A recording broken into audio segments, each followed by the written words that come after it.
tina te dëgër na kaj loolu affaire bu garaaw la xale xamu ko loolu dafa am miel am plante boo xam ni su guddi gi xaajee la tudd dañ ne 45 minutes avant laalal ñaari cuillère boo laalee ñaari cuillère xoolal da ngay bëri doole da ngay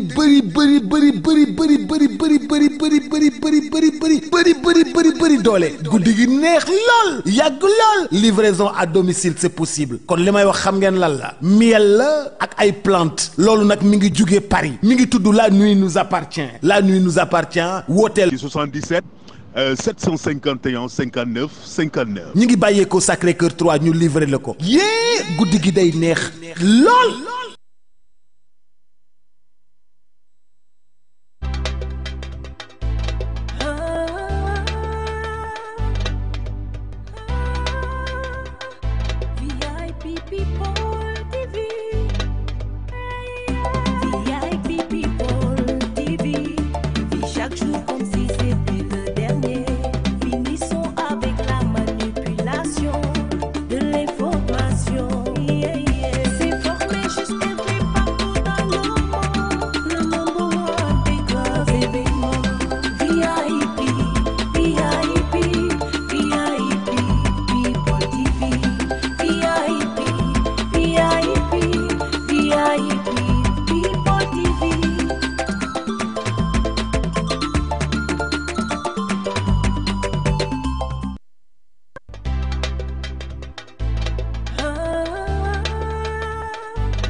Merci de nous rester fidèles, amis internautes, vous qui avez choisi de nous suivre partout à travers le monde sur la chaîne des grands événements VIP People TV. Comme son nom l'indique, s'informer, juste c'est vrai, comme j'ai l'habitude de dire, ça y est, abonné, bës leen cloche de notification bi ngir ngeen mën a jot suñu yeneen vidéo en exclusivité am mbégteeg bànneex dellu soit tey di altine ñaar fukki fan ak juróom ci weeru août atum 2025 indi leen beneen numéro pause café comme nañ koy defee saa su ne xool lépp loo xamante ni dafa soxal actualité fii ci Sénégal ñu xool ñi nga xamante ni seen xam-xam màcc na jëmale ci indi ci ay leeral yu leer moo tax ñu leen di teg suñu plateau tey nag ñu am mbégteeg bànneex dalalaat kenn ki nga xamante ni daan naa ne su ñun la bokk muy suñu doyen di Amadou Moustapha Gaye Amadou Moustapha ñu ngi lay nuyu di la dalal ak jàmm ci suñu émission pause café.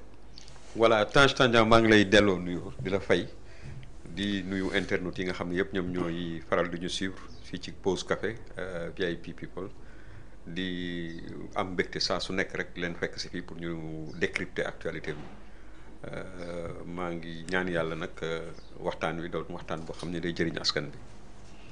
jërëjëf muy suñu doyen Amadou Moustapha Gueye noonu la duggee ci suñu émission nee naa leen jamono ji dafa bokk ci ñun lépp loo xamante ni soxla nañ ko rek jëm ci loo xamante ni dafay gindi askan bi ci ay information kay xibaar dañuy xool ñi nga xamante ni seen xam-xam màcc na te sell na te lépp lu ñu wax mën a dugg ci bopp askan bi moo tax ñu leen di teg souvent suñu plateau doyen tey fi ñu koy tàmbalee dañuy dem fële ci mairie bu Dakar ginnaaw bi ñu gisee li nga xamante ni moo fa xew tey ci suba di ñaar fukki fan ak juróom ci weeru août atum 2025 ginnaaw nag bureau conseillers municipaux yi bi ñu dajee daal dinañu tabb daal maire bu bees bi nga xamante ni mooy wutu kii di Barthélémy Diaz bi ñu mënaan jàpp ni que daal Dakar waaye ñoom ñoo ko faloon en 2022 ngir benn suffrage universel direct jëmale ko daal ci juróomi at yoo xamante ni moom lañ ko dénk ginnaaw loolu nag gisoon nañu préfet jël décision daal di koy révoquer ginnaaw révocation bi moom d'accordul woon mu yóbbu ko fi ma xam ne doone benn muy cour suprême daal di dugal recours mais ba tey ji cour suprême statué gul mais taxut préfet jëlaat na ndogal ak lii di ministère des collectivités territoriales ñu amal benn élection boo xamante ni dañuy dajale ñi nga xamante ni mooy conseillers yi su ko defee ñu daal di tabb ki nga xamante ni moo koy wutu malgré nag Barthélémy Dias dugaloon na beneen recours boo xamante ni pour que ñu suspendre li nga xamante ni moom la ñu bëggoon def tey mais teewut loolu cour suprême daf ko daal di rejeté kii di nouveau maire bu Dakar jamono ji mooy Abass Fall ban lecture nga nañoo defal ci loolu. waaw Tange lecture bi mu ciy njëkk def. bi nga xam ni nag véritablement yaakaar naa ni mooy lecture bi ëpp solo. mooy di naqarlu le recul démocratique bi nga xam ne tey moom la ñu constaté encore c'est comme si le régime Pastef le système Pastef avait poignardé la démocratie sénégalaise. lu tax ma wax loolu mooy xam nga population Sénégal yi yépp du Ndakaaru rek. dañu yàgg am lu leen naqadi. ci ay élection maire. maa ngi fàttaliku man boobu gën naa nekk ndaw. rahmatullah alayhi Oumar Ba. nga xam ni moo doon dirige Oumar Ba ancien ministre de l'hydraulique foog naa wala genre yooyu. nekkoon na directeur u HLM SICAP aussi. le ministre Oumar Ba nga xam ni vraiment c'était nekkoon directeur u canal du Caire aussi foog naa. est-ce que fekkee nañ ko ñun. voilà yàlla na ko yàlla yërëm ndeysaan. amiin nit ku amoon fasaa quoi koo xam ni moo doon diriger su ma jumulee 4e coordination wu parti socialiste fii ci Ndakaaru. yàlla def mooy première fois bi ñuy élire maire au niveau de Mermoz mooy acte 3 bi ñu koy dogo en 96 ans. su ma jumulee. je me rappelle nit la koo xam ni non seulement moo doon kilifa coordination parti socialiste. mais boole ci encore mën naa wax ne élection bi yëpp campagne beeg yëpp moom c'était le leader d'envergure boo xam ne nit ñi yaakaaroon nañ ni mooy nekk maire. ñu dem ba ca élection bi jot. les citoyens de Mermoz Sacré-Cœur ont eu la désagréable surprise. de voir un autre ñu fal keneen mooy Lamine Thiam. Lamine Thiam voilà de men. nga xam ne sportif ancien directeur technique je pense que de l'équipe nationale wala yu demee noonu. si. donc docteur plutôt médecin équipe nationale. donc le premier maire de Mermoz Sacré-Cœur. muy loo xam ne man daf ma marqué woon. parce que tamit beaucoup de gens s'attendaient à ce que Oumar Ba boobu qui était une personnalité d'envergure. vraiment sur le plan politique et puis am charisme et tout. que moom mooy nekk le premier maire de Mermoz Sacré-Cœur. et moom ci boppam aussi il s'est senti trahi. et c'était même visible c'est ça c'est mi nga amee woon ci lycée Ngalandou Diouf. il s'était senti trahi par les conseillers les autres conseillers et cetera. donc ñuy dem ci jamono ba lu métti yooyu chaque fois di répété wuñ sur la base de nébuleuse de liste yoo xam ni kenn xamul nu mu demee. toujours bu nit ñi yaakaaree ni benn maire sangam mooy génn nekk maire parce que nit ñi moom la ñu yaakaar ni moom mooy tête de liste bi et cetera ñu demee ay micmac dañuy génne keneen koo xam ni ku amul benn. relation ak population yi gisuñu seen bopp ci moom. ils se reconnaissent pas à travers lui. loolu nag mu doon loo xam ni dañ ko yàgg toutes les composantes politiques du Sénégal dañu yàgg kaas loolu. di wax naan le maire devrait normalement être élu sur la base du suffrage universel direct. tey ñu dem ba ci jamono ba président Macky Sall indi innovation bu mel noonu. mais lii nga xam ne tey nag moo am. nga xam ni peut-être dañ ko doon yaakaar ci peut-être ay les générations yuy jàll ci ginnaaw. tey delluwaat nañu ginnaaw Pastef delloo nañu ginnaaw. ba mu jëlee foqatee koo xam ni un maire élu sur la base du suffrage universel direct mu foqati la mu yoroon dal di imposer wu ba tey ñu jël seen kenn ci ñoom koo xam ni kenn mësul xalaat benn Dakar waa xalaat de souche xalaatul woon ni Abass Fall mooy nekk maire Dakar tey ñu ngi ci entreprise boobu la ñu nekk loolu moom li muy wane rek mooy que ni aujourd'hui ils ont véritablement poignardé l'acte 4 de la décentralisation n'est-ce pas bi nga xam ni dafa ëmbaale loolu l'élection des maires au suffrage universel direct donc lu ñaaw la loo xam ni chaque fois gis nañ ni Pastef ba mu fi ñëwee ba léegi lépp loo xam ni acquis la woon rek sur le plan démocratique waxuma sax sur le plan économique ak yooyu tey parce que wax ji du tey du loolu mais sur le plan démocratique lépp loo xam ni acquis la woon ñu ngi gis ni mi ngi dellu gannaaw n'est-ce pas te vraiment doon nañ ko mën a séntu ci génération bu nekk ba mu des ñii ak li ñu doon prôné en termes théoriquement li ñu doon wax ci démocratie ci gëm-gëm yi ñu am ci démocratie ak avancée réew tey ñoom ñoo dem di def lu mel nii nga xam ne vraiment lu ñuy ñaawlu la. d'accord voilà tey doyen suñu duggee ci fond bi. ni ñu révoqué Barthélémy Dias ci mairie bu Dakar. tey li nga xamante ni tey jii suñu code pénal suñu constitution code des collectivités territoriales.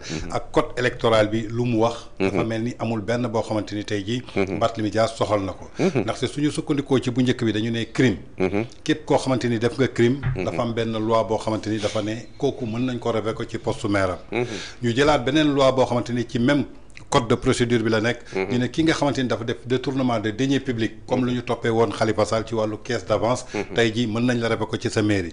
alors que ñaar yooyu ñëpp amul benn boo xamante ni toppee nañ ko Barthélémy Dias. Bart tëjuñu ko pour crime parce que délit lañ ko toppee. Bart tëjuñu ko aussi pour détournement de deniers publics ndaxte détourné wul caisse d'avance. tey lan moo waral ni que depuis procédure bi tey jii ñi gis ni que préfet dafa mel ni dafa jalgati yoon. mu doon benn violation bu flagrante boo xamante ni gis nañ ko ci benn anam kese la code bi prévoir muy code des collectivités territoriales. muy article 270. bi nga xamante ni dafa ne tey jii su dee révocation am na kenn rek moo am sañ-sañ bi muy le président de la république moo mën a jël décret ñu daal di révoquer maire boobu. ñu gis ni que yooyu yëpp Bart amul benn bu ko ci laal. ba ci préfet bi ko révoqué tey jii ci mairie bu Dakar ñu interdire ko d'accès ci biir mairie bi ay takk der ñëw taxaw foofu. ñi gis ni que procédure bi ba tey jii fi mu toll nii dafa nekk ci benn jalgati yoon. lan moo empressé tey parti bi nekk au pouvoir di Pastef bi nga xamante ni seen maire moo fa nekk tey di le ministre du travail Abass Fall bi wutu Barthélémy Dias lan moo ko wundu tey. ci lépp suñu sukkandikoo ci yoon amul dara lu. waaw mais comme ni nga ko waxee effectivement man sax fan yii yëpp maa ngi wax lu mel noonu. maa ngi wax ni su fekkoon ni par exemple dafa nekk sous le coup de l'article 135. mën nañu wax ni am sañ-sañ am na ci. citoyen kalaame ko yoon. ne kii kat mooy suñu maire dafa def crime. donc dañ warul tokk ndomba tànku maire. d'accord waaw du yelleefam. parce que dafa def crime dañ ko juger pour crime pour meurtre. mais li nga xam ne nag moom moo am ci Barthélémy Dias. jugement yaa ngi fi ñëpp fay seede nañ ko. liñ ko àttee mooy dañu ni deful crime mais délit la def. délit mooy maanaam. coups et blessures yoo xam ne dafa entraîné génn àdduna benn doomu aadama. donc nekkul sous le coup d'un crime. normalement ñëpp jàpp nañu ñi nga xam ne ñëpp seen xel dafa màcc jëm ci droit ak ñi nga xam ne aussi am nañu logique yi nga xam moom la ñuy réfléchir. jàpp nañ ne effectivement Barthélémy Dias ci wàll woowu dañ ko tooñ moo tax nit ñi di mës di wax ni. bu dee assemblée nationale la. mën nañu comprendre lu mel noonu. mu dal ko assemblée ñu nangu poste député. mais au niveau de la mairie de Dakar. nga xam ne il est élu au suffrage universel direct. normalement kenn rek moo am sañ-sañu tekki ndombo tànkam parce que c'est la clé de voûte des institutions. mooy le président de la République. parce que président de la République non seulement moo jiite exécutif. mais yeneen pouvoir yi nga xam ne yépp ñoo am. waxantuma la nag un pouvoir décentralisé. boo xam ne ci état la jógee. moom am na ci ay sañ-sañ yoo xam ne yoon may na ko ci. su fekkee ni ñooñu nekkuñu ci maanaam ni nga xam ne ci lo leen yoon may ak leen yoon sant. le président le maire de Dakar il est élu de la même manière que le président de la République. au suffrage universel direct. donc dafa nekk loo xam ni dafa am importance. le préfet amul sañ-sañu. di démettre maire. sañ-sañ bi li mu am ci sañ-sañ. li ko xam ne moom jox nañ ko xëy na am na côté boo xam ni dafa mel day niroog ni moom moo nekk ci kaw collectivité maire yi ak yu demee noonu. mooy par exemple di saytu la régularité des décisions qui émanent des conseils municipaux. conseil municipal bu décider dara jël ay dogal wala voter budget. wala yu demee noonu moom ci boppam mooy seet ndax lii teg nañ ko ci yoon. en tant que représentant du chef de l'État. ou de l'État en tout cas d'une certaine manière. mu doog koy mën a entériner wala mu mën a nii lii kat am na vice am na de forme am na ci wala nangam ak nangam recommencer leen ko wala lii wala topp leen ci jaaru leen ci respecté wu leen constitution. loolu la ci am. di présider yenn saa yi installation maire moo koy def et tout. mais nag pour déjjati un maire élu au suffrage universel direct. vraiment amul boobu sañ-sañ. kooku ñëpp d'accord nañ ci affaire boobu. warul am boobu sañ-sañ. d'accord donc li mu def dafa outrepassé. dafa def abus de pouvoir la def le préfet de Dakar. ci ñun suñu gis-gis bi ñu am. d'accord donc te ba léegi njaw des na xambin. parce que bu fekkoon ni par exemple tey cour suprême dafa xam nga man sax ñu bëri dañu yaakaaroon ni cour suprême dafa prononcé wu ci affaire Barthélémy mais cour suprême à ce que je sache. le 18. le 18 courant. du mois prochain. la war a saytu affaire bi maanaam ci recours bi. quant au fond. ci la ko war a xool. donc des na. mais tey moom li amoon li nga xam ne cour suprême moom la rejeté. mooy dafa mel ni comme dafa yéex a déposer. recours bi mu def pour ñu annuler. parce que normalement jàpp nañ ni un appel. dans le cas d'espèce l'appel devrait être suspensif. comme am na appel ba nga xam ne dugg na biir cour suprême ba cour suprême génne këyit. wane ni effectivement maire bi nga xam ne moo fi nekkoon jàpp na ni dañu laal ci àqam ak yellefam. normalement bala ñuy war a tànn beneen maire. logique li mu commandé. mooy ñu jël yépp teg ci suuf. le temps que la cour suprême se prononce dans le fond. pour mën a xam ndax effectivement maire bi mi ngi ci droit am wala nekkul ci droit am. d'accord mais tey li ñu gis mooy mais ba jëkkante ak daw bay daanu. pour rek effectivement déjjati fi ki nga xam ne moom mooy Barthélémy Diaz. nga xam ne sur le plan éthique aussi. ñoom ci seen bopp ku ne xam na leen ñoom ñoo fi taxawoon di wax naan. mandat maire am bi ñoom dañoo njortoon ni président Macky Sall daf ko bëgg nangu. sur cette base là alors qu'il n'en était rien du tout. ñoom ñu taxaw di ko défendre taxaw wane ni ñoom seen bakkan lañ ci teg parce que 5 ans yi ci des yëpp incha allah bu neexee yàlla comme moom le peuple de Dakar fal moo war a continuer effectivement moo waroon continuer. mais tey ñoom ñi nga xam ne ñoom ñoo ko doon défendre ci loolu. tey ñoom la ñu gis ñu jalgati yoon. loolu moo lay wan ne la en vérité. ñii ce ne sont pas des militants de la démocratie. ce ne sont pas des militants de l'état de droit. seeni bopp moo leen tax a jóg ak seeni ay postes yu ñu war a mën a am. donc vraiment Abass Fall moom palam gi nga xam ne barki Dembo Ndiaye gis nañ ko fii ci campagne électorale bi. bu mujj bi fi am législative yi. ak yim fi def ci dëkk bi. n'est-ce pas ñëw attaqué ay nitam attaqué ay. siège yu jàmbur et tout tey ñu ni. mu saaganteeg ñoom wax leen lu nekk génne leen fetal yi génne leen jaasi yi ku am jaasi indil ku am nangam tey c'est ce personnage aujourd'hui qui est à la tête de la mairie de Dakar pour dire que véritablement Dakar est mal barré. D'accord. Dakar est mal barré et véritablement man nag li ma ciy jàpp rek en conclusion par rapport à cette question mooy que ni jàpp naa ni daal ils vont s'enfoncer de plus en plus.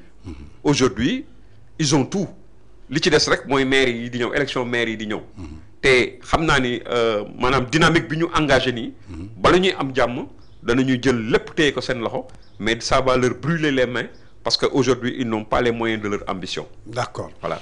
Est-ce que tey li nga xamante ni mooy Cour suprême ginnaaw rejet bi nga xamante ni def na ko ci requête Barthélémy Diaz donte ñenn ñi jàpp nañu daf ko yéexul dugal ci moment bi nga xamante ni waru ko dugal. Est-ce que mënul répercuter tey jii ci li nga xamante ni mooy décision bi ñuy xaar le 18 septembre jëmale ko ci décision finale bi nga xamante ni mooy révocation Barthélémy Diaz parce que ñenn ñu jàpp nañu tey ci Sénégalais yi. que juge bii nga xamante ni tey jii moo siégé woon. ci li nga xamante ni mooy élection bi. mooy même juge bi nga xamante ni moo bañoon signé li nga xamante ni mooy radiation leaderu parti Pastef bi nga xamante ni Cour suprême sàkku woon na ko en même temps nee nañu juge boobu moom moo rédigé règlement intérieur bu parti bi di Pastef muy tudd Aïssatou Diallo Ba. Est-ce que tey du am benn conflit d'intérêt par rapport ak ci décision bi nga xamante ni Cour suprême war na ko jël le 18. waaw bu fekkee ni ku mel noonu la loolu ñu wax am na réellement. Sénégalais yi ñoo ko wax. voilà bu fekkee ni loolu am na. absolument li wóor te wér mooy on ne peut pas être juge et partie parce que bu fekkee ni da nga far fenn ba dem bindal leen règlement intérieur yaakaar naa ni ñooñu bu ñu amee problème ci ak justice même bu fekkee ni yow da nga normalement sa yoon warul nekk sax ci affaire u parti normalement même su fekkoon ni sax du dara sa yoon waru ci nekk parce que tamit am na ay nit yoo xam ni bu fekkee dañu bëgg am fu ñu far ba pare bëgg di àtte day doon problème donc bu fekkee ni loolu am na je ne sais pas jusqu'à quel point c'est vrai ou c'est pas vrai mais su fekkee loolu am na ce n'est pas du tout normal ce n'est pas du tout normal parce que mënul far fenn ba pare ñooñu am problème ak keneen un tiers nga ñëw taxaw di juger benn mais man dama gëm ni su fekkee ni dañu appliquer yoon rek yoon moom dama gëm man personnellement ni dama bu ñu appliquer yoon Barthélémy Diaz devrait être normalement rétabli dans ses droits normalement léegi nag li ci des ñoom ñi nga xam ne ñoom ñooy àtte ñoo amee seen cëgal guy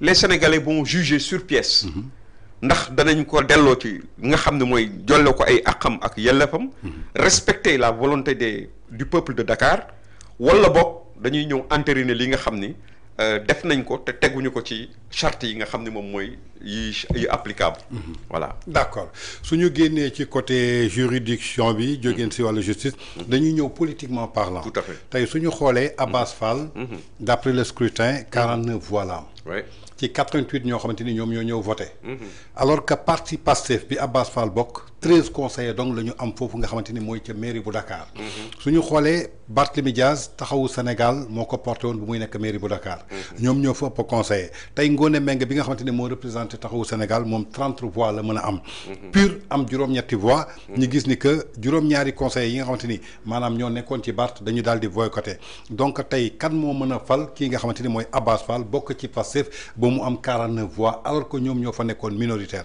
parce que ku am 13 conseillers tey ñu fekk la nga am 49 voix ba raw kii nga xamante ni mooy Ngoné Mbengue bi taxawu Sénégal est-ce que amul benn yooyu politique boo xamante ni dafa am trahison à l'interne parce que tey suñu nee Pastef dafa jaay doole mais ànd nañ ci peut-être complexité yeneen parti parce que APR am na fay conseiller taxawu am na fay conseiller kon tey ñan ñoo tax Abass Fall am 49 voix yi alors que ñoom 13 voix la ñu am est-ce que tey jii li leaderu parti Pastef doon wax démb que opposition amul Sénégal am na ñoo xamante ni dañu transhumé ci suuf te fesaluñu ko waaw man lenn daal xam naa ni am naa ci yaakaar bu wér mooy ni conseillers municipaux yi nga xam ni dañu fidèle au président Macky Sall je suis absolument certain qu'ils n'ont pas voté pour Pastef loolu moom xam naa loolu mais 49 voix la am waaw 49 voix la am Ngoné Mbengue su jëlee 30 yi waaw taxaw waaw pur jël 8am waaw 7 yu Barthélémy nekkuñu fa waaw ñan ñoo des mais des na yéen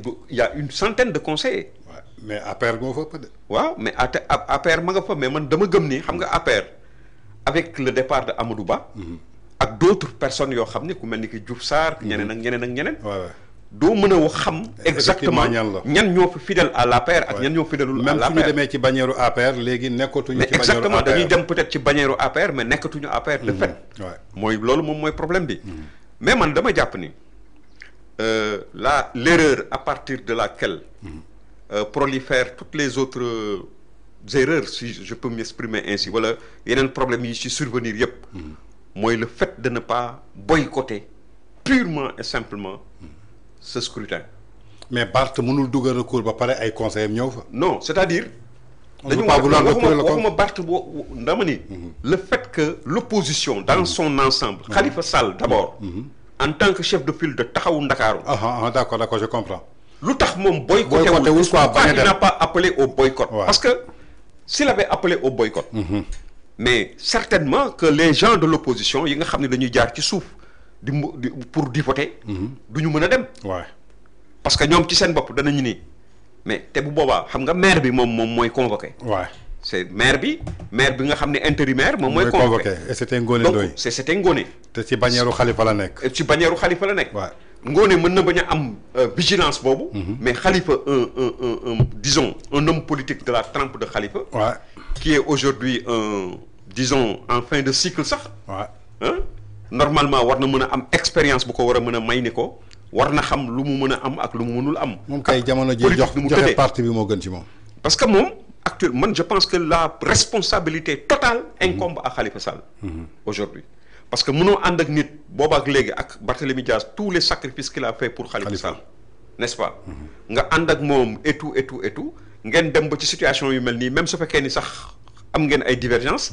mais vous n'avez pas de divergence de fond quant au boo ko seetee ba ca biir divergence yi ngeen am peut-être c'est des trucs d'ambition moom jàpp na ni yow def nga sa temps il a été suffisamment généreux avec toi en t'accompagnant bàyyi ñëpp ànd ak yow yaa ngi nekk en fin de cycle mu wóor la ni yaa ngi nekk en fin de cycle mais tu waratoo def ay affaire u carriérisme yooyu quoi mais il a fait preuve de vraiment de manque de vigilance xaw ma pour être poli moo tax ma naan manque de vigilance mais d'autres l'auraient traité de trahison quoi finalement parce que nit ko ànd ak ci situation yu mel noonu ba ngeen toll fii normalement le minimum mooy au moins nga jàppale ko ci dara quoi parce que negam waa APR ak ñeneen ak opposition bi même ànduñu woon ak Barthélémy hier il était avec Yewwi Askan Wi et Pastef mais teewul comme dafa nekk dans l'opposition et tout les gens essayent de le soutenir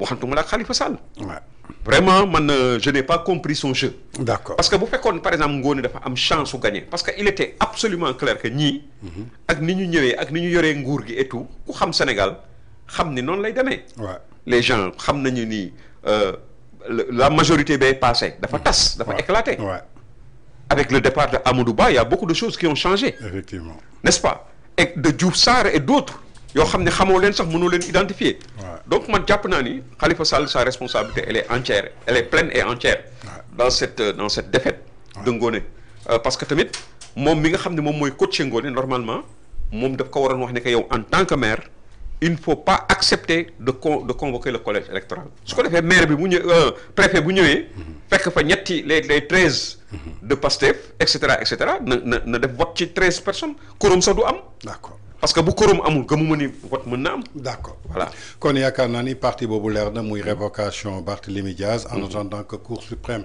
di statuer wu jëmale ko ci le 18 septembre incha allah. lii nga xamante ni mooy maire bi ko war a wuutu tey jii daal dinañ koy voté foofu te mairie bu Dakar muy Abass Fall di l'actuel maire de Dakar ak 49 voix yi nga xam daal dina koy rappelé foofu. kon lu ñu mën a jàpp daal que Abass Fall est actuellement le nouveau maire de Dakar. suñu jógee foofu doyen dañuy dem ci beneen dérapage boo xamante ni dañ ko nemmeeku fan yii. muy deuxième institution du Sénégal di le président de l'Assemblée nationale su ñu nee président Assemblée nationale maanaam tey jii yàlla su dogaloon ni que président bi nekku fa moom mooy la première personne bi koy wuutu ñu gis ko mu def benn entretien ci sortie bi mais dañ ko gis daal mu yëkkati ay kàddu yoo xamante ni dafa attaqué beneen institution boo xamante ni dañu ne Sénégal séparation de pouvoir muy la justice ndaxte tey lu toll ni El Malick Ndiaye di président Assemblée nationale taxaw ne carrément lépp luy projet ñoom ñu bëgg ko dérouler lii di justice moom moo leen koy tere waaye suñu changé texte yi ñoom ñii di magistrat yi dañ leen di daal di effacer tey ba nga déggee discours boobu ban lecture ak ban jàngat nga ci am. venant d'un législateur de quelqu'un qui doit faire les lois mais ça fait peur c'est triste xam nga li ma doon wax léegi rek moo dellu si waat li ma doon wax léegi mooy que ni effectivement ces gens ils sont dans une disons inscrits abonnés dans les contre-performances xam nga c'est tu as l'impression que c'est une arrière-garde des gens qui n'ont rien compris aujourd'hui qui sont au pouvoir parce que bu demee ba moom ci waxam en tant que président de l'Assemblée nationale nga xam ne askanu Sénégal daf leen wóolu ba def leen ay député mu ñëw taxaw war a ñu respecter lu yoon teg lépp ci yoon contrôler l'action du gouvernement mu bëgg que la justice du Sénégal soit taillée dans les intérêts d'un parti politique ou d'un système politique vraiment loolu lu ko gën a primaire amul moo tax ça défraie partout foo dem ci àddina si waxuma Sénégal rek parce que tamit xam nga quand un président de l'Assemblée nationale sort dans un pays comme le Sénégal def lu mel noonu day wër àdduna langue nekkatul barrière maintenant pour comprendre certaines choses à travers le monde entier les gens ont décrypté le message que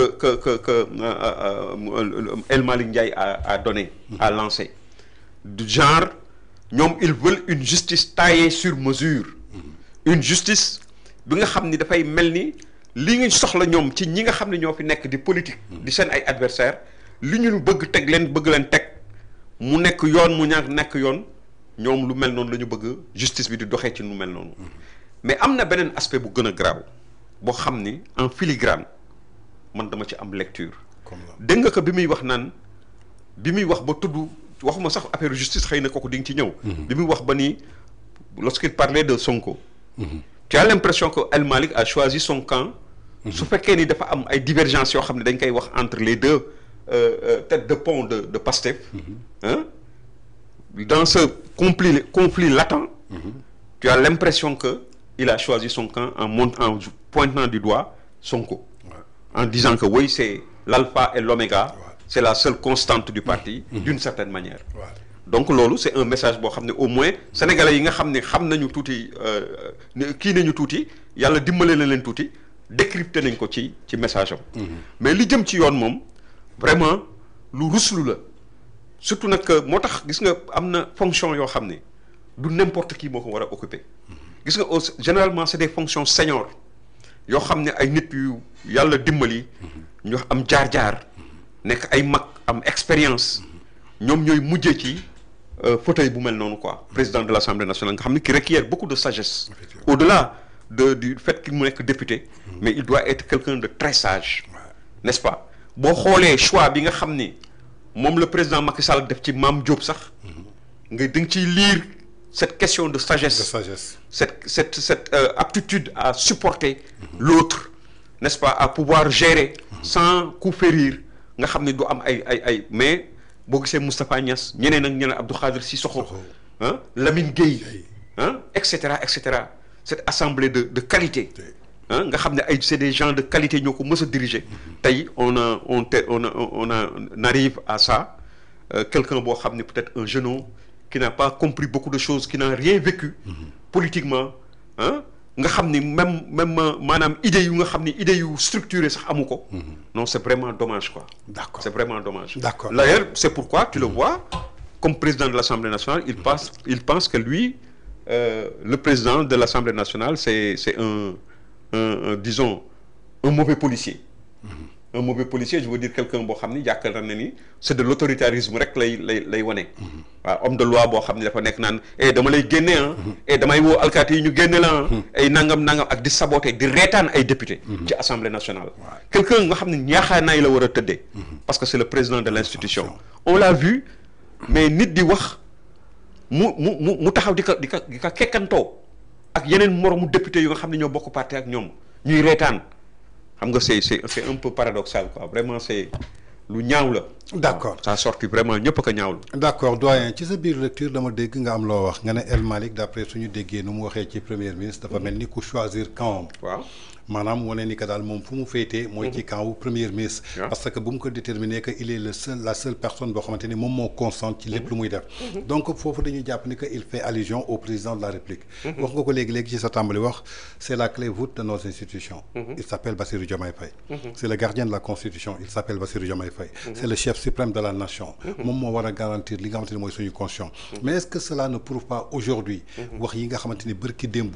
ki mu jàpp ni que tey mooy le seul constant du leader du parti Pastef maanaam Sénégal dafa am une manque d'autorité dafa mel ni mi ngi commencer feeñ quelle est la responsabilité du président de la République dans tout ça bi nga xamante ni moom mooy gardien de notre constitution chef suprême de la nation bi nga xamante ni moom moo war a recadrer ñëpp d'autant plus qu'on nous parle de séparation de pouvoir et jusqu'à présent ñu ngi gis attaques yi mi ngi jógee partout c'est le seul parti au pouvoir bi nga xamante ni ay DG yu décret présidentiel fayl mën nañu taxaw daal di attaquer le président de la République dégg nga barki démb bu Guy Marius Sagna lu mu ko traité un président illégal maanaam nit ku xaraam illégitime maanaam ku légalul maanaam mooy tey il dit que c'est le président légal mais la légitimité appartient à l'autre voilà légitime mooy lan voilà tey doom ju juddoowul ci sëy lan la ñuy wax c'est un fils illégitime donc tey naka nga mën a jàngatee loolu est-ce que manque d'autorité boobu feeñul jusqu'à présent gisooguñu suñu autorité bi ñu dénk suñu réew xam nga man dans ce cas à chaque fois dama ci am divergence ak samay camarades yu bari am na sama camarade yu nga xam ni am na ci kenn koo xam ni c'est mon binôme xam naa bu ma déggee dina xam li may wax lan la en toute honnêteté man sama analyse par rapport ak cette situation xëy nit ku nekk nag ak ni ngay xalaatee mais man jàpp naa ni le président Diomaye il est entre le marteau et l'enclume c'est un homme qui est dans une situation extrêmement compliquée bu ñu waxee diggante nit ak nit rek sa situation elle est compliquée et moi je me mets à sa place en tant que Sénégalais. Au-delà de li ñu wutee politiquement parce que man Diomaye ak Sonko laa yemale. En termes politiques je les mets dans un même panier. C'est vraiment des populistes. yoo xam ne ànduma ak ñoom. mais je comprends que le président Diomaye Faye aujourd'hui ak situation bi ni mu demee. il ne peut pas tëb am ay yenn action yoo xam ne daf koy def direct normalement bu fekkoon président la bu nga xam ne qui ne devait absolument rien à Ousmane Sonko. mais c'est clair que ni. ba mu tukkee mu waxam jooju mu wax noonu. wax ni dafa ñàkk autorité nangam ak nangam bàyyi leen ma gouverner c'est loolu mu doon def noonu délire yooyu. mais bu boobaa bu ñëwee rek automatiquement avant muy ñëw sax la koy dàq. mais mënu ko dàq parce que bu ko dàqee sénégalais lu ñuy wax dañ naan daf ko trahir. c'est ça le Sénégal aussi xam nga quand on fait de la politique il faut tenir compte des réalités. du pays bi nga xam ne ci nga nekk. c'est vrai que sa responsabilité malheureusement.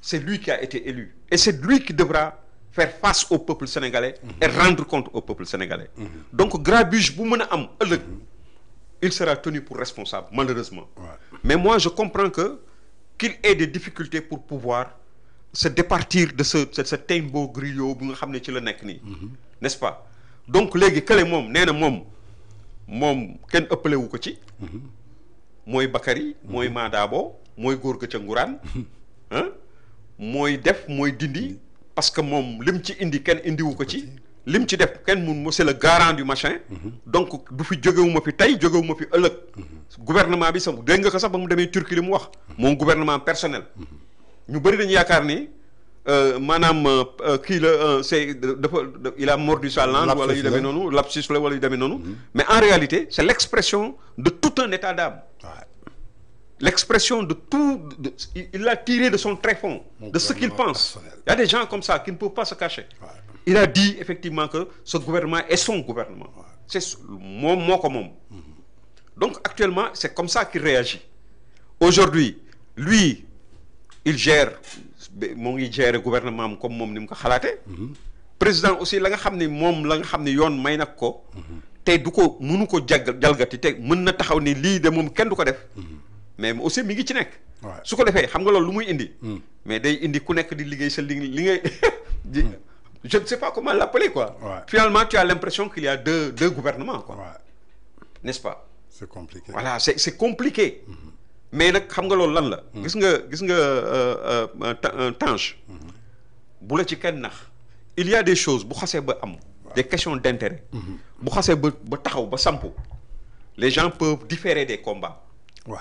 mais tôt ou tard ils seront rattrapés par la réalité des choses. Ça c'est vrai. parce que tamit c'est des contradictions noonu laa ko mën a waxee ci tubaab antagoniques. n'est-ce pas des contradictions qui s'entrechoquent. nga xam ni li ko mën a régler ça ne peut pas se régler à l'amiable. am na yoo xam ni c'est des intérêts yoo xam ni amiable mënu ko régler. c'est comme la lutte de classe comme on dit entre la bourgeoisie et le prolétariat. naxante mënu fa am. ba juboo te toog nii waxtaan mënul am xam nga lan mooy am il y aura toujours la lutte de classe.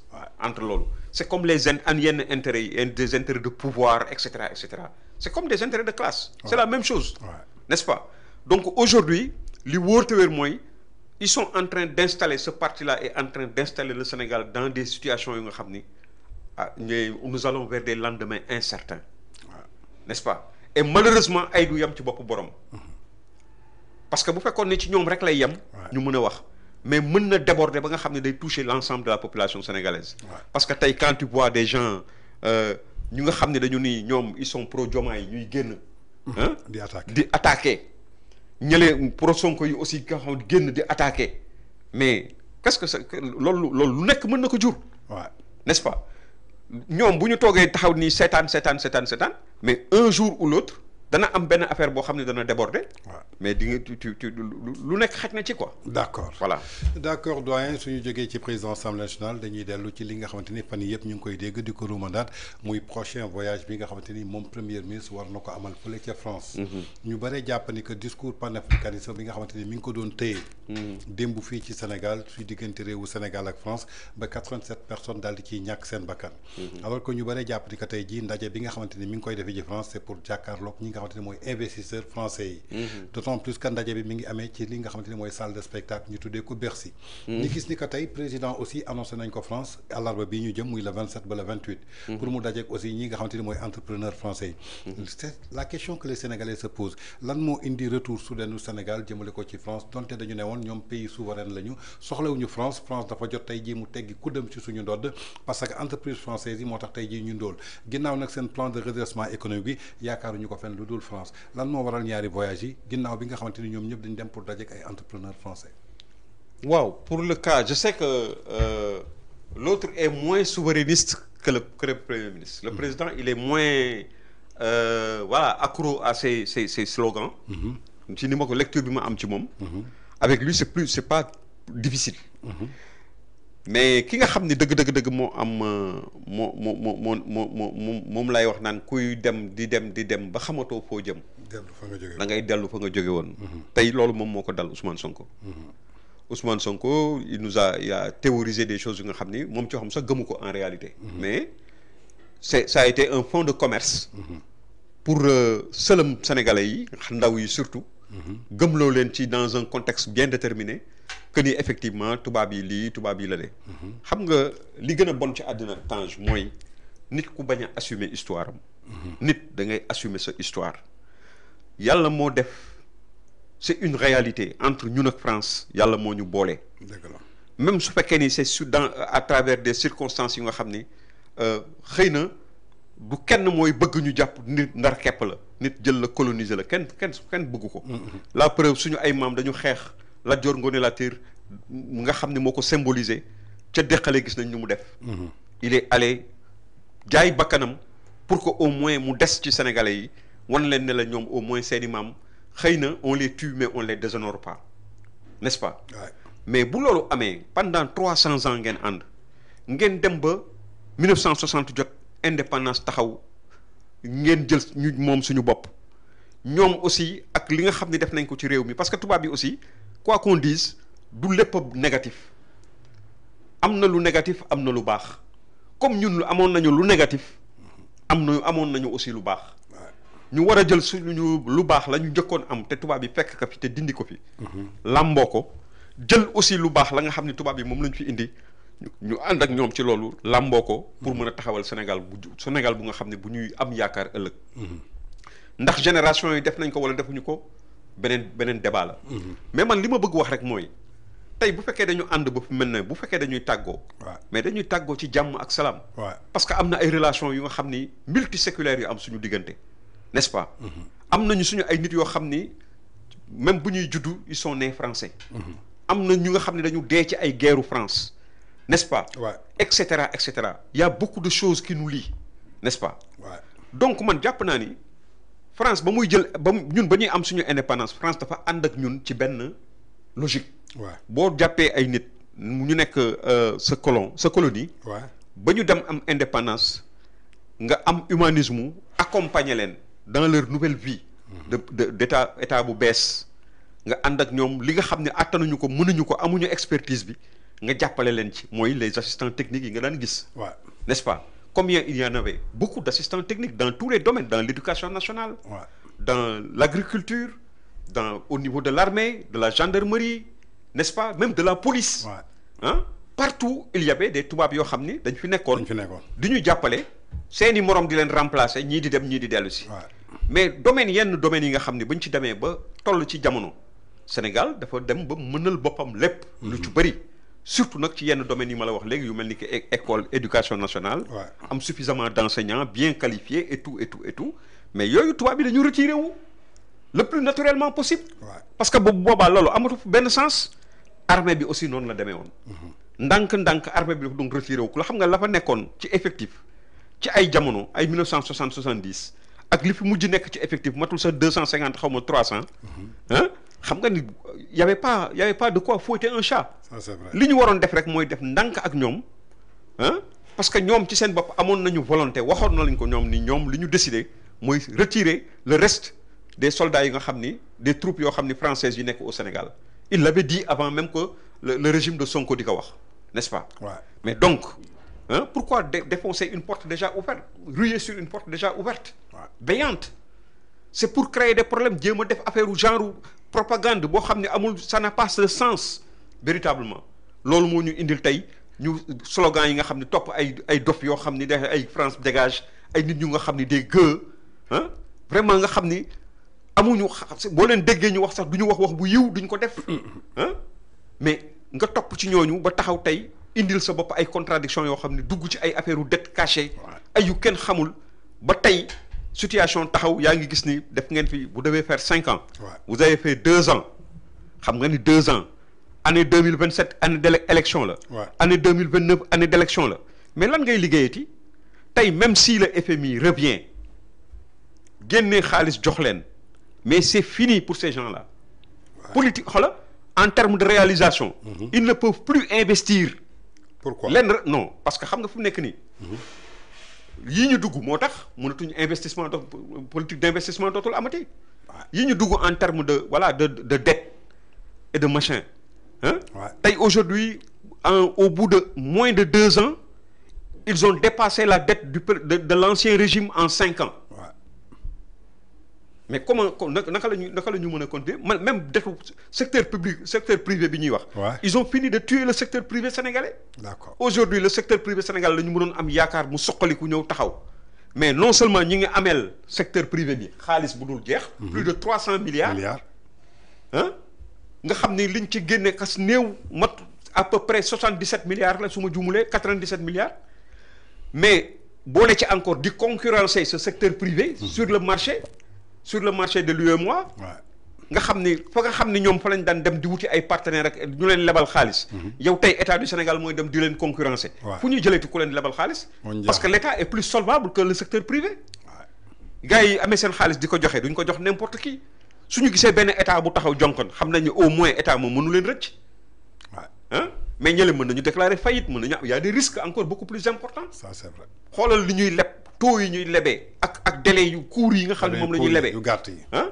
chaque mois ñu ñëw taxaw nga def ko pendant 2 ans mais ba am li ma la wax nii élection ce calendrier électoral là.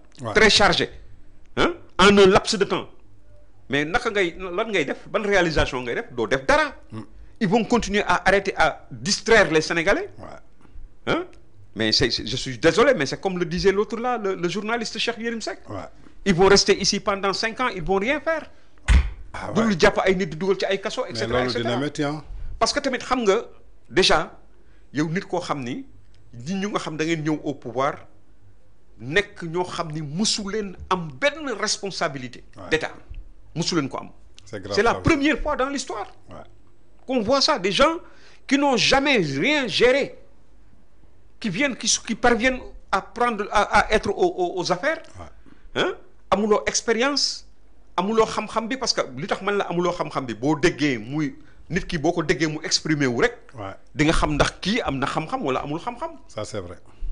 mais fii on voit des gens yu nga xam ne fii mais vraiment quand ils parlent ñëppay taf seen loxo seen gémmiñ.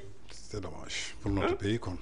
donc ñii lan la ñu mën a indil Sénégal. D'accord lu dul jootee rek la ñu mën a indil. D'accord mais tey ñu bëri dañuy jàpp ni que tey jii voyage bi nga xamante ni annoncé nañ ko premier ministre mi ngi koy def. Voilà. Alors que du sur invitation du président. xam sur invitation du premier ministre mais selon les investisseurs français yi nga xamante ni dañ ko bëgg a mettre devant des faits accomplis pour que mu garantir leen li mu doon wax de 2021 ba 2024 ba xale yi dee ci yàq ci édifice français pour que mu rassurer ko ci àdduna bi est-ce que loolu dina yomb ci moom. xam nga tubaab dafa saay-saay. mais est-ce que dina yomb ci moom. non du yomb xam nga tubaab dafa saay-saay.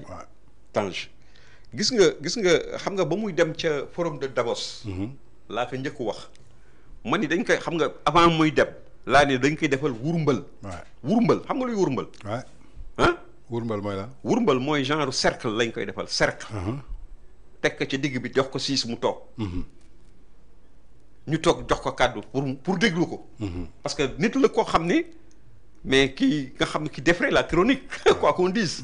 En bien ou en mal je donne ma langue au chat. mais li wóor te wér mooy c'est une curiosité. de la xoolal les Français les investisseurs français ils sont dans la même logique. c'est une curiosité Ousmane Sonko. qu'il faut découvrir la preuve même le réceptacle bi nga xam ne moom la ñuy utiliser. mooy bi nga wax léegi nu mu tuddati Bercy. waaw Bercy bi ñuy defee musique bi. waaw nga xam ne terrain la foog naa su ma juumee. suñu nee Bercy Youssou Ndour la ñuy xalaat. waaye wala Seck wala Pape Diouf. nga xam ne dañ lay teg ca digg ba. jox la kàddu nga taxaw war a wax. ah mais xam nga loolu c'est ku ñu koy defal c'est parce que tu es une curiosité. d'après les investigations de Brigitte Sène muy benn activiste bu nekk foofu ca France moo ñu jox information bi. waaw man xam nga man li ma gëmoon sax li ma jaakaaroon. mooy que ni ils se sont rendu compte dem ba xamatuñ fu ñuy jëm ñu ngi dellu fa ñu jóge woon. donc ils ont provoqué parce que les premières informations c'était ça. Ouais. Ils ont créé une entente avec le gouvernement français sur leur demande. Pour un séminaire intergouvernemental. Man loolu laa gëmoon. waaw loolu la ñuy annoncé woon. loolu la ñu annoncé woon. mais déjà on nous dit que ni non en fait c'est le secteur il veut rencontrer le secteur privé français. c'est l'activiste Brigitte Sène qui moo ñu ko annoncé. jusqu'à quel point c'est vrai mais dans les deux cas. comme dañu gaaw ci division de fausses nouvelles. voilà mais dans les deux cas lu ci mën a am dans les deux cas man je dis que ni effectivement c'est un peu j'ai mal pour eux. Pourquoi j'ai mal pour surtout nag pour Sonko j'ai mal pour lui. parce que am na yenn discours yu nga xam ni. soo koy tenir aussi xam nga booy sombi da ngay sombiloo mën a naan quoi n'est-ce pas pour parler simple quoi parce que tamit am na loo xam ni attanuloo ko mënuloo ko xamoo ci dara nga bëgg dugg ci yenn affaire ba ndox ci baat bëgg nekk taxaw di delluwaat mais yow ñi nga àndal nu ñuy def ñi nga àndal démb ak bërki démb ñuy théoriser di wax ku nekk di wax tey ñu ngi nii on voit que ils sont en train la ñu wàcc woon ñi ngi jël di ko lekkaat encore mais c'est dommage simplement moi je n'ai rien contre les Français mais je n'aurais jamais souhaité ça à quelqu'un à un compatriote. waxantuma la au premier ministre de mon pays. bu am lu mu wootee am lu mu man bu ma doon dee sax mooy am na yenn déclaration yi bu ma ko defee bu may dee sax damay ciy dee. même su fekkee dama ciy torox sax dama ciy torox. mais quand tu fais des renoncements comment ça s'appelle encore c'est en fait c'est trahir ce que li nga gëmoon da nga ko trahir quoi en quelque sorte. Mais léegi qu'est-ce qui explique ce retour soudain du Sénégal vers la France. Alors que Sénégal soxul woon FMI Sénégal soxul woon France. France amul ressources naturelles mais base française yi jëlewuñu leen fi barki dem. waaw mais base militaire française jëlewuñu leen fi barki dem bu président jëlul avion dem France premier ministre taxaw di attaquer République France. mais tey lan moo expliquer ce retour pourquoi Diomaye war a dem foofu rencontrer ñi nga xamante ni maanaam mooy entrepreneur français et le premier ministre doit retourner aussi le 23 septembre. mais les rallonges budgétaires mon ami. c'est compliqué. état du caaxaan. c'est grave. état du caaxaan. Tange Tandian. gis nga état ku ko jàppee caaxaan da ngay mbëkk mur bi. les rallonges budgétaires am na lu nga xam ni kenn mënu ko mutuwaale. am na yoo xam ni sénégalais yi ci seen bopp. mais à quel prix aussi doyen. non mais justement moom laa la wax man moo tax man la loolu xam nga mooy lan moo tax man lay wax ne la nguur yàlla ñu yàlla musal ci nguur koo xam ni daf lay weer. sa ay. te quelque part man ci côté boobu sax laa gën a xam nga maa ngi la doon wax sànq affaire job diggante Diomaye ak Sonko. le président Bassirou Faye ak Sonko. moi je pense que ni on doit le coûte que coûte il doit continuer à être chef du gouvernement. xam nga moo tax ba am ay Sonko dégage boobu sax man gëmuma ko. Sonko il doit rester. il doit rester pour que tous les Sénégalais se rendent compte à l'évidence que ni du waaja. que la mu doon wax la muy woote ci moom ak li nekk réellement ci moom. il y a l'océan Atlantique entre ça. Et pour cela, il faut qu'il soit là jusqu'au soir du 29 de l'année, comment dirais-je, des élections de 2029. nit ñi xam ne effectivement mi ngi fi boobu ba léegi mi ngi fi 2024 ba léegi mi ngi fi nekk premier ministre mais mënul tinki mbott. loolu lay neexee quoi. parce que loolu mooy libérer Sénégalais yi parce que pour que les Sénégalais puissent se libérer de Ousmane Sonko. il faudrait nécessairement que Ousmane Sonko continue à être premier ministre de ce pays. ñuy dem ba mën a xam ni ñoo amee assemblée nationale ñoo yore primature. ñoo yore lépp ñoo yore mairie Dakar ñoo yore leneen ak leneen ak leneen. te mënuñu tinki mbott. su ko defee léegi xoola aventure yu mel noonu Sénégalais yi dootuñu ci dugg. day nekk benn leçon benn leçon boo xam ni. à tirer pour les générations futures. donc c'est un mal mais un mal nécessaire. mais tey le retour de Pastef. jëmale ko ci rallongement yi nga xamante ni moom la ñu soxla pour un plan structurel bi nga xamante ni présenté nañu ko barki démb sous forme de plan de redressement économique. tey lan lay doon ci conscience su 87 martyrs yi nga xamante ni tey jii ñàkk nañu seen bakkan te ñi ci ëpp tey jii li ñu dugaloon seen nopp jëmale ko ci France moo tax mu jaraloon xeex. gis nga man ba ma déggee plan de redressement économique. ma toog déglu Sonko mu wax. déglu président Diomaye ci boppam wax. ne kenn mënu leen tere imposer leen benn restructuration wala beneen redressement boo xam ne dañ koy defal seen bopp. kenn du leen ko dicter. ñoo koy defal seen bopp. ma dégg Sonko wax critiquer le FMI. et tout. Tu te rappelles? Je me rappelle très bien. Je me suis dit, automatiquement, attendez, ils sont en train d'anticiper sur les décisions que le FMI va prendre contre eux. Amul werante. Et donc, le FMI n'a pas d'état d'âme. Non. Le FMI, c'est une institution. Ce ne sont pas des personnes ay benn nit ñaari nit wala koy wax dara xaska wala yu doome noonu. Non. Luy seen yoon ci fu ne waru maam Cheikh Ibrahima Fall. radiyallahu taala anhu lan saaga bi fu muy taq xasta bi fu muy taq. et du taq ci kaw FMI. déedéet. ah ñoom li xam nga lu ñu bëgg. pour ñoom seen objectif nañ ko atteindre. froidement loolu rek lañ soxla. ils sont là. C'est un organisme financier boo xam ne dafa nekkal yenn état yi presque état yëpp ci àddina. même les Chinois ak yu demee noonu. donc am loo xam ne dañ ko jàppee état africain yi. am lu ñu catégoriser état yenn yu mel ni ki ay état yu am doole yi. c'est aussi simple. donc état yi amul doole jàpp nañ ne am na foo xam ne waruñu fa yegg en matière de dette. état yoo xam ne amuñu kóolute. parce que ay état loo xam ne toujours day am ay coup d'état wala day am ay genre ay rëj-rëj yu demee noonu. ils sont pas dignes de confiance amuñu ay leaders yu mën a yoo xam ne mën nañu la am ci ñoom confiance comme ni président Macky Sall ak ñoom Abdoulaye Wade ni ñu meloon. ñooñu malgré toute cette ces théories ngay dégg yépp ku ne xam na ni ñooñu c'était des gens qui étaient respectés. par les bailleurs de fonds. et par les Européens d'une manière générale le monde sur le plan international ils étaient respectés partout. ñooñu seen diisaayu signature ak seen qualité ñoom en tant que homme d'État moo doon garantie Sénégal. aujourd'hui nag la nga xam ni ñoom loolu lañ doon jéem a fexe imposer Sénégal. Sénégal suñu leaders yi fi nekkoon. suñu dirigeants yi fi nekkoon di ko bañ. ci kaw jàmm ak salaam ak di leen wax ba convaincre leen. continuer di def loolu nga xam ne moom mooy ay di subventionner ay yenn secteurs yi nga xam ni population yi xam nañ ne amuñu dooleem suñ leen bàyyee ñoom kenn du dem malgré interdiction ñële ñoom ñu continuer di ko def. di naxante ak ñoom te ñoom ñu teewu ñu leen di gërëm di leen sant. tey nag loolu ñu gis ñenn ñoo xam ne ñëw nañ fii mel ni ay ndondi yoo xam ne xamuñu affaire bi nu mu demee ñëw yaakaar ne bu ñu waxee ay wax yu rëy yooyu. dañuy am la faveur de ces institutions. wala lii wala lële ba dugal ñu ci njaaxum ji tey nag loolu ñooñu ak li ñu leen xamee ak affaire discours bi ñu amee de souverainiste et cetera par force dañ leen di teg lu teguwul nga xam ne askan wi attanu ko te par force danañ ko appliquer bu yeboo ñu saaga bu yeboo ñu wax bu yeboo Guy Marius Sagna génn taxe FMI nangam wala nangam mais li wóor te wér mooy mani la. subvention yëpp day tëb du ñu subventionner dara parce qu'ils n'ont pas les moyens de le faire. du ñu mën a li nga xam ne moom la Macky Sall mënoon réussir wala que ab président Abdoulaye Wade wala président Abdou Diouf mënoon réussir ak am ko ci waa Banque mondiale ak FMI ñoom mënatuñ ko am. ñoom li ñu mën a nekk rek léegi mooy xola comme yeneen état yi ni ñu daan mel état yi nga xam ne ñoom laay bañ a tudd seen tur. nga xam ne kenn benn kóolute amul ci ñoom. ñu leen di téye poñe leen neen fii ngeen di yem doo leen ko dépassé ci loolu la ñuy nekk. D'accord. Malheureusement alors que le Sénégal était sur orbite placé sur orbite. un pays bu nga xam ni sans pétrole sans gaz atteindre na niveau bi mu egsi. n'est-ce pas nga xam ne il fallait rek simplement ni toogaayu mbott ni cocc nekk nit njaay cooy un vrai sénégalais taataan ci ñi nga xam ne ñoo fi jóge woon booleeg li nga am la yàlla may nga mën a dem ci kanam mais nga ñëw indi fii tooxi doona yu mel nii. donc ils ne font que aujourd'hui lépp loo xam ne am na ci diggante bi tubaab ak yeeg ñu ñoom man je pense que ni bu ñu demee ba ci bés ba vous vous en rendrez compte. d'accord voilà.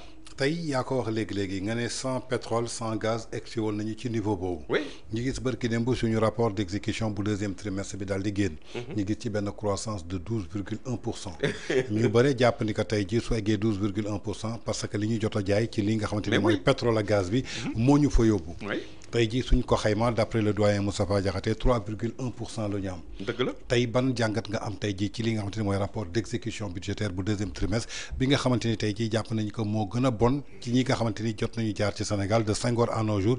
ba tey jii ba noppi ñu teg ci ko gouvernement la boo xamante ni dañu am lu ñu prôné jub jubal jubbanti.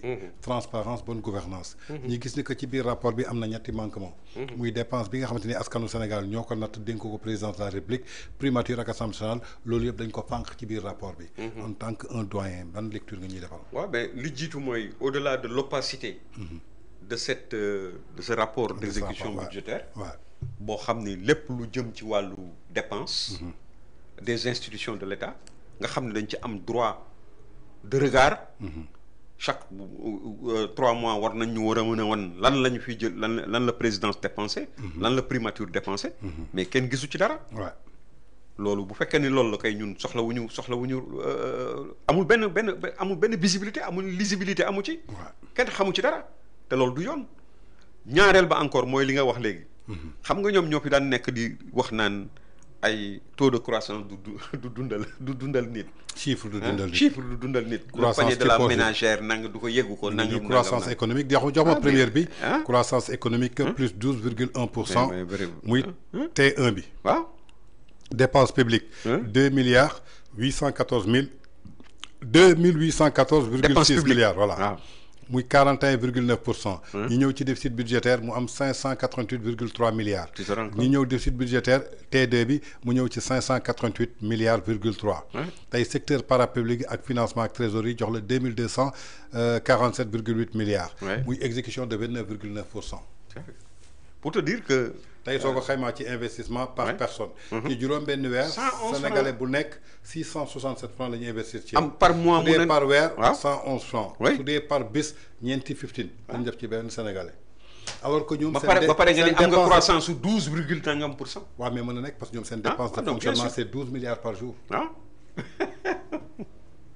non xam nga gis nga yàlla mu mënee àtte sax du ndànk. c'est catastrophique. Ces gens ils sont rattrapés par leurs déclarations tonitruantes. Les accusations à tout bout de champ commentaires yu désobligeants yi ñuy def et tout tey li ñuy wax yëpp li ñu doon reprocher yëpp nit ñi tey ils sont en train de leur ravir la vedette. par rapport à ça. tey par exemple bu sénégalais boo ñëw taxaw naan ka am nañu taux de croissance de 12,nangam%. mais yet lay gàddu dàqala dóor la. bu leer tey nga xam ni saway dëkk bi nit ñaa ngi nekk dans une situation de marasme économique indicible que personne ne peut dire amul. c'est grave ça. donc li la koy wan mooy li leen xam ni moom moo indi loolu. mais c'est le pétrole et le gaz. boo xam ne ñun xamuñu. il y a une grande opacité par rapport ak le pétrole ce que ça nous rapporte exactement qu'est-ce qu'on en a fait. parce que mënuñu ko exploiter ren ba ay des millions des 1 milliard peut-être de barils wala xaw ma combien de millions de barils. te xamuñu exactement combien ça nous rapporte te bu ñu xamee combien ça nous rapporte comment on a utilisé ça yooyu yëpp dafa war a leer. parce que le régime bi fi nekkoon loolu yëpp daf ko tracé woon pour mu nekk lu leer lu nga xam ni ñëpp ci am gis-gis Sénégalais yëpp ñoo ci am gis-gis parce que ñoo ko bokk. mais ñoom dañu woote woon transparence bonne gouvernance muy transparence budgétaire. mais tey la société civile dégguñu kenn wax ci. les opposants partis politiques yi dégguñu kenn wax ci. à part ñun ñu toog ci plateau yi en tant que des journalistes pour joxe la bonne information.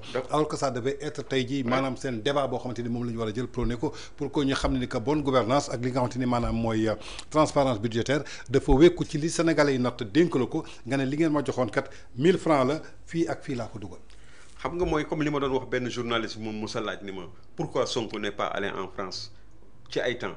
ma ne ko mais yow vous êtes journaliste. mais il faut aller lui poser la question. Moi je n'ai pas à répondre à cette question. Non. Je ne suis pas Sonko. Non. Demandez-lui lui en tant que premier ministre du Sénégal. Comment se fait-il que pour la première fois un premier ministre du Sénégal dans l'histoire toog près de 2 ans ba mu fi nekkee premier ministre tegul tànkam France. ak te France ne ak li muy représenté ci suñu partenariat.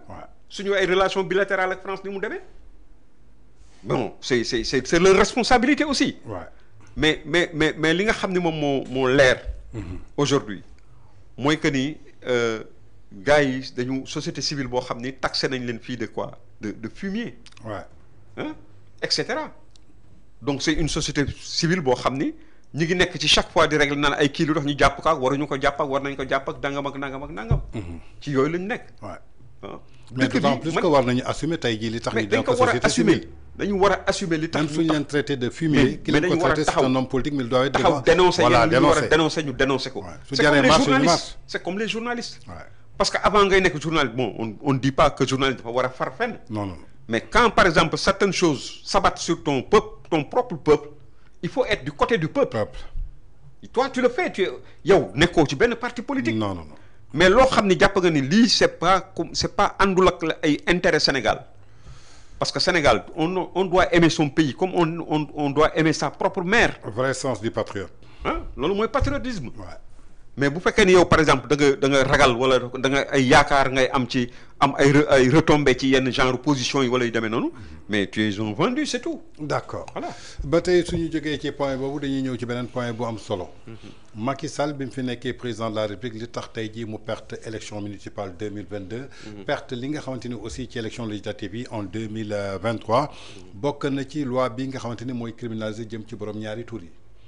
Pastef di parti à l'opposition ànd ak ay imam ànd ak société civile ànd ak ay chroniqueur am ne Macky Sall dafa bëgg a dérouler agenda homosexuel fii ci Sénégal. ñu dem ba seeti kilifa diine yi dugal ko ci seen nopp ñoom nag lenn lañ doon sàkku rek ci Sénégal. bés bu leen yàlla dénkee réew mi bokk na ci loi bi ñuy njëkk a voté lu assemblée nationale. muy loi bi criminaliser góor jigéen. donte pénaliser nañ ko ci juróom mi atu kaso ñu bëggoon ko jëlee ci juróom yóbbu ko ci fukk ba fukki at ak juróom. yàlla may leen téeméer ak fanweeri député ci assemblée nationale. yaakaar naa ni gëj na fi am. bërki démb loi bi nga xamante ni proposition de loi la ñu dugal ko assemblée nationale samedi le 23 août rejeté nañ ko. rejeté bi nag mooy rejet bu tactique. parce que suñu dugalee projet de loi ñaari session ordinaire jàll te kenn waxu ci. beneen bi doon session extraordinaire ngeen romb ko nga taxu leen jóg donc loi boobu caduc na donc loi bi Thierno Alassane Sall dugaloon Karim Xurum Xaq daal di koy porté ñoom député Pastef yi nee nañu duñu ko voté fii ci Sénégal. maanaam góor jigéen li mu fi nekkee woon rek la fiy nekkee ba tey ji ban lecture nga ñuy defal ci loolu. mais lu jiitu loolu sax. xam nga nit ñi dañuy fàtte ni lu jiitu loolu. il y en a un boo xam ne dégg nañ ko mu wax ci koo xam ne ci ñoom la bokk. ku dem mooy waajoo ji doon wax naan ay su toggee cere góor jigéen bu toggee cere xam nga dama ko ci jënd. Biram Khoudialo neex voilà. mooy actuel PCA bu. fële maison de la presse. exactement et d'autres même en ont parlé d'autres même yoo xam ne ci ñoom la ñu bokk wax nañ fi nii. ils n'ont pas besoin de criminaliser. La loi déjà existe. La pénalisation elle est là. Ils se contentent de la pénalisation. Ils l'ont théorisé ñëpp dégg ko. mais waxuñu ko woon balaa ñuy jot nguur. mais bien sûr moom laa la bëgg wax. Ils en ont fait un fonds de commerce. Honteusement ils en ont fait un fonds de commerce accompagné d'illuminés de oustas illuminés. N'est-ce pas. yoo xam ne ñoom aussi xamuñu dara ñu topp seen ginnaaw et cetera di dem ci ay xutba di wax ay yu kenn xamul du dugg ci lu nga xam ne seen yoon nekku ci di tooñ jàmbur. lenn rek laay rectifier ci li nga wax mooy que le président Macky Sall n'a jamais perdu d'élection. waaw élection yi yëpp. waaw non perte non mais je comprends damay ni ma ko waxee la waaw. voilà mais pour dire que ces gens-là normalement bu ñu amoon honnêteté tey dañuy def li nga xam ne moom la Abdou Karim Gueye def. ak am na keneen koo xam ne dafa déplacé wu ba ca Aliou Sall qui demande pardon c'est lui. qui a demandé pardon à Aliou Sall n'est-ce pas. taxaw jéggalu loolu mooy yoon parce que tamit nit boo ko tooñee.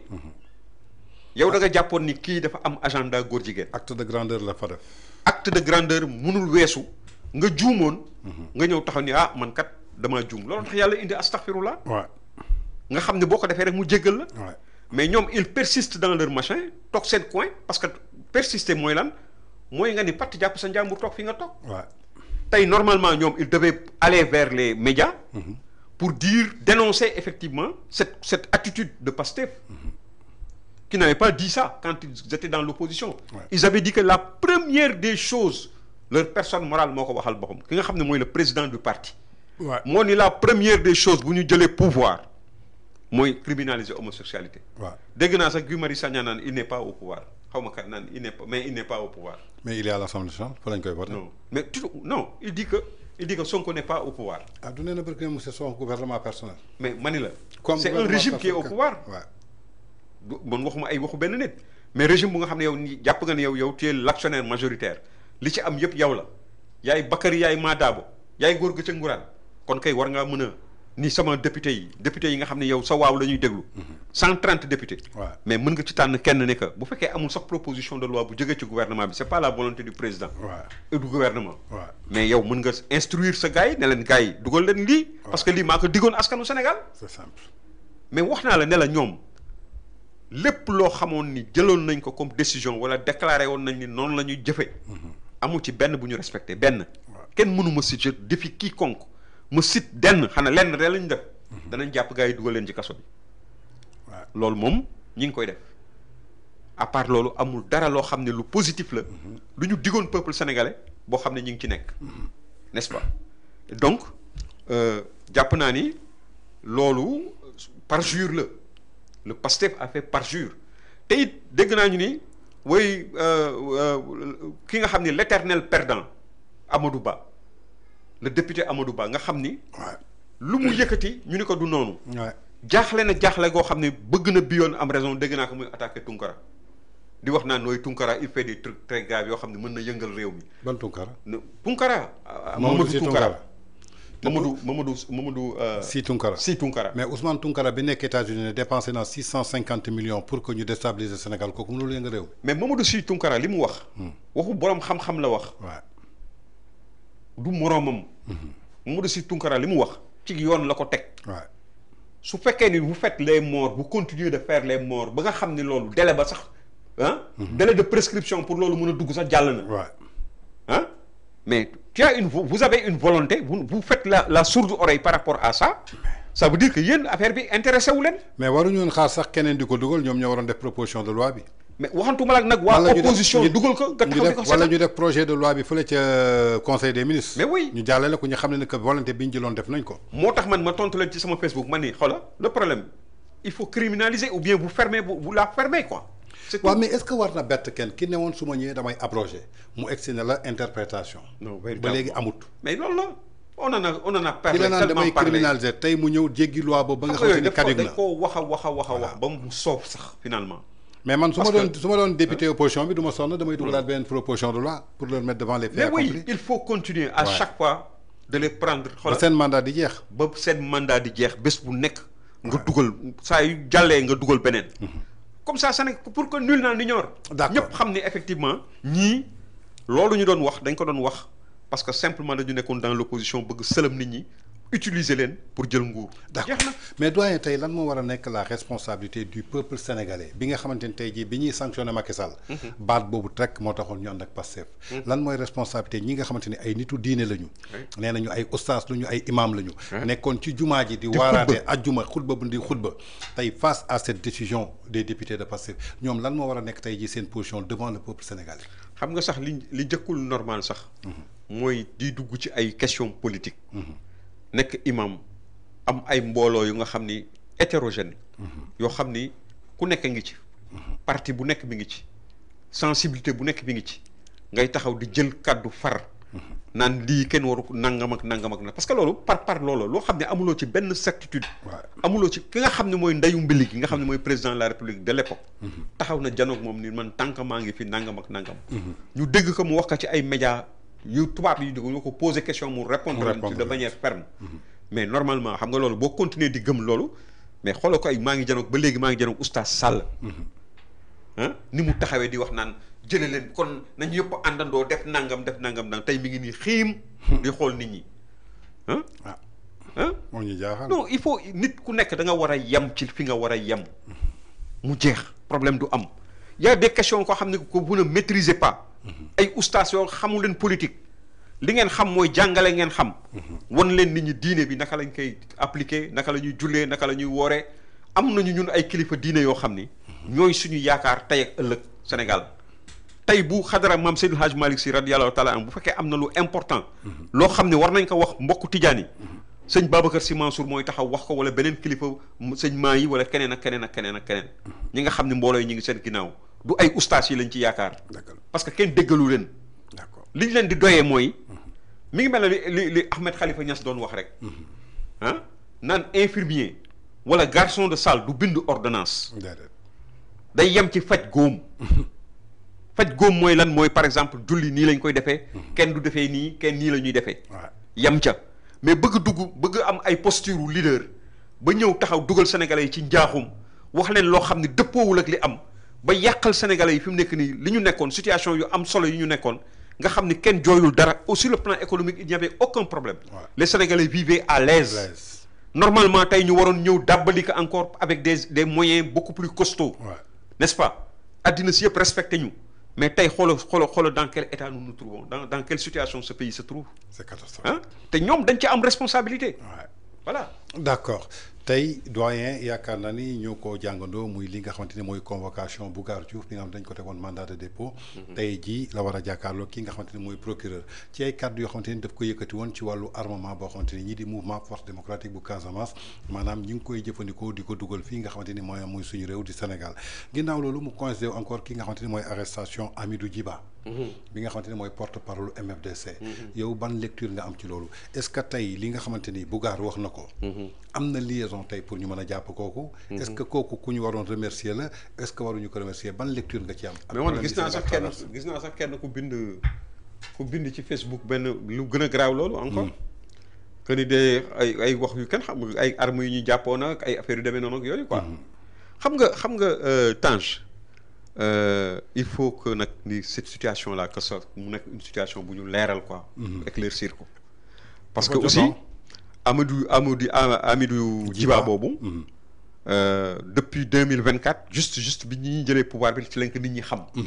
man personnellement ci laa koy. ci laa koy soo gis man mu génn c'est comme su fekkee ni dafa amoon benn transaction bu mu def ak ñii di leen wan naan ay xaleel ngeen ak. li ngeen ñu waxoon ak lii du benn nag. ay nouveau-né ak. ay voilà vous nous avez pas dit ça. moo njëkk offensé suñu président. offensé suñu président et tout. boobu ba léegi yëkkati fi drapeau beneen bu dul drapeau Sénégal ci biir réew mi. te nekk ci dëkk benn capitale régionale la nekk. Ziguinchor la dëkk. te kenn inquiété wu ko aucunement boobu ak léegi tey ñu doo koy jàpp mais nous sommes en droit d'attendre qu'on nous dise exactement pourquoi il a été arrêté. Quand par exemple quelqu'un dit que ni oui effectivement il y wax bu grave bu mel noonu bu Bougar wax. Ça aussi les Sénégalais ont le droit de savoir ce qu'il en est réellement. Jusqu'à parce que leur pays là ñoo ko bokk. lépp lu fi am lu baax dañ ko war a xam. lu ñuy menacer aussi dañ ko war a xam. mais il faut que ce soit clair. est-ce que Bougar taxawul position lanceur d'alerte tey ñu ngi nii di voter loi boobu su dee Bougar li muy wax dëgg la est-ce que alerté wul pour que sénégalais yi jël seen matuwaay. mais justement il faut qu'on nous dise si effectivement waa ji bu fekkee dafa wax parce que du Bougar rek moo ko wax tey am na kenn démb. gis naa kenn koo xam ne wax na ko ci Facebook aussi. lu gën a graaw loolu sax la wax. parce qu'il pointe du doigt accusateur. à deux personnalités yoo xam ne dañoo amee ay kenn ki dafa amee direction. c'est grave ça. c'est très grave. il faut que nous soyons édifiés. si c'est pas vrai. nañu taxaw wan ñu ni loolu dara amu ci. Sénégalais yëpp xam ni loolu ñuy wax dara amu ci. su fekkee dëgg la ñu traité ko comme ni ñu ko war a traité. parce que réew mi Sénégal benn bopp la kenn du ko xar ñaar. il faut que tout ça soit clair. du ñu dugg ci nag ci ay débat yoo xam ni dañuy nekk di invectiver wala di wax ay askan wala ay affaires yu demee noonu déedéet. mais l'intégrité de notre pays. Sénégal ni mu nee ñum nii. les frontières que nous avons héritées du colonialisme. nga xam ni moom la ñu am nii. lenn rek mooy tax ñu mën ci renoncer. renoncement bi sax mooy lan. mooy booloog yeneen réew yi ñu àndal. dem dans le cadre d'un état confédéral. sous-régional. loolu moom mën nañ ndéggees na ko. ànd ak Gambie ànd ak Guinée ànd ak Mali ànd ak ñeneen ànd def au lieu que mu nekk confédération.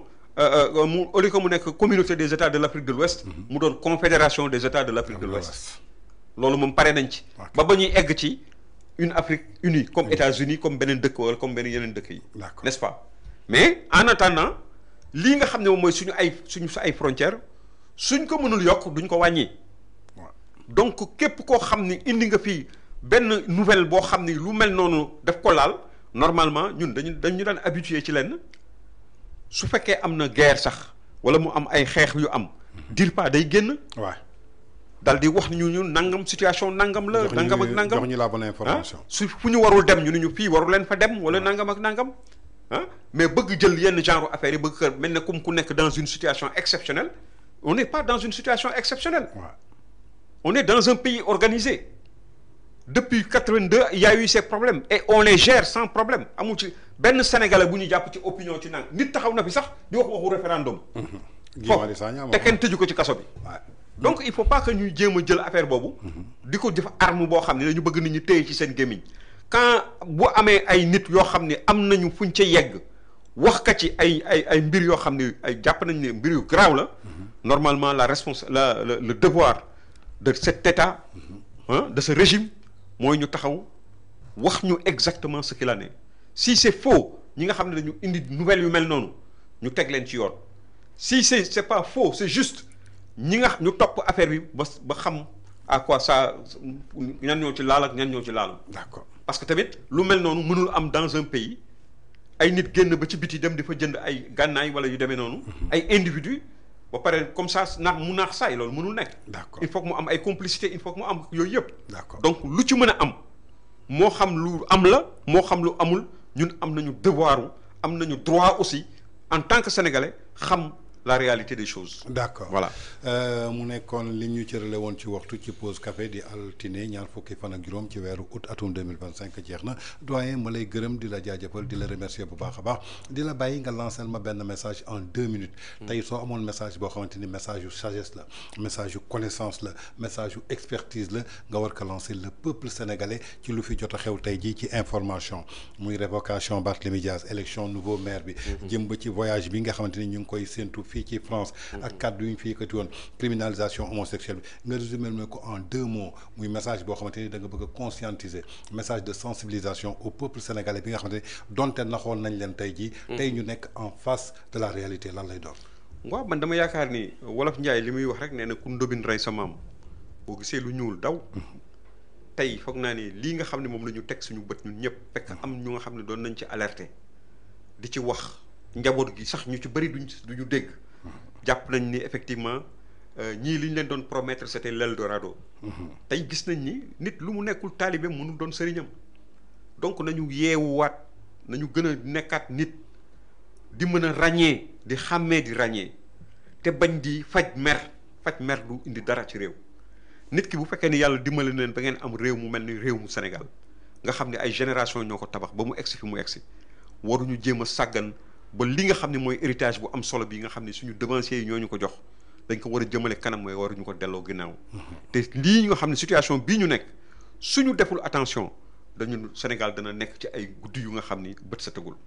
donc nañu gën a góorgóorlu ci fonk réew mi te bañ ko teg ci ay affaire wu nit naan dama bañ nit wala dama bëgg nit déedéet nañu jiital réew mi ci lépp intérêt réew mi nañ ko jiital ci ñëpp. parce que mooy sama intérêt mooy sa intérêt mooy intérêt keneen ku mu mën a doon les intérêts supérieurs du pays priment surtout man daal vraiment loolu laa leen di wax quoi voilà. jërëjëf mu nekkoon le doyen Amadou Moustapha Gueye ñamoon mbégteeg bànneex dalal ko ci plateau bi comme ni ma ko waxee bi may tàmbalee saa yoo xamante ni Sénégal soxla na rax ci dolli muy pause café danañu dajale lépp loo xamante ni actualité la ñu xool ki nga xamante ni xam-xamam sell na xam-xamam màcc na jëlul parti pris lenn moo ko ñor muy Sénégal ñu indi ci ay gindika pour yow sénégalais bi toog di ñu seetaan nga mën a jël say repère jëmale ko daal ci Sénégal bi nga xamante ni moom la ñu bëgg ak ëllëg ak ci biir nag la ñuy def pour daal di tànn di leen jox dig daje beneen yoon ci beneen émission pause café merci à la prochaine. Merci.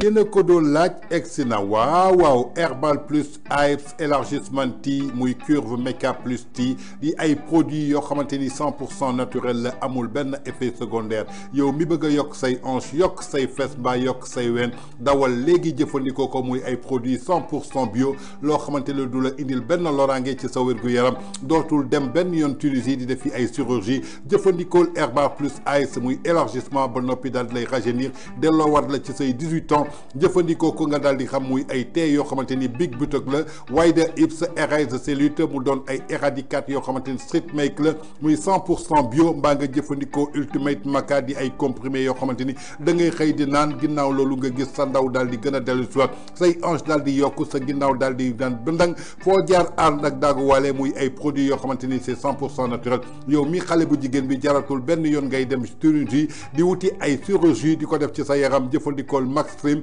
muy 7500 mg di Ultimate Maca mbaa Herbal Plus Herbs di ay tii yoo xamante ni moom ngay naan pour que mu daat lay jox forme jox la teint jox la lépp loo xamante ni day nes nesal sa yaram defal sa commande léegi ci 77 836 04 48 77 836 04 48 foo mën a nekk ñu libéré la ko effet immédiat naanal léegi gis résultat yi ci saa si.